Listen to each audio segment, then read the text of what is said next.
We are not sinners because we have sinned. The reason that we sin is because we have sin in our heart. We are prone to think that sin is like this, just simply this list of things that we ought not do, right?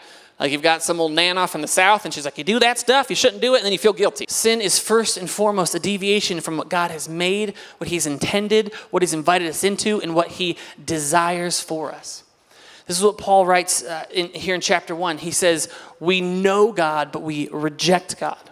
We don't look to him. We don't respond to him. And he's echoing Genesis 3. If you go back to the foundations of Genesis, what we say is that God created a good world. But we know that sin has entered the picture. And often how we hear it is that Adam and Eve broke the rule, which is true.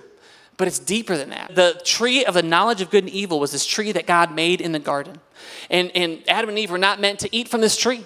They were meant to trust God. The temptation we see is that God knows when you eat from it, is what the serpent said to them. Your eyes will be opened and you will be like God. Now we decide what is true and what is false. We decide what is natural and what is unnatural, what is good and what is evil. We have turned from God and we have become our own gods. If we don't get this, if we don't see the depth that our nature is flawed, we will look to behavior or to education or all other kinds of things to heal our problem. But if I have dirty water coming out of the faucet, I don't fix the faucet, I need to fix the well.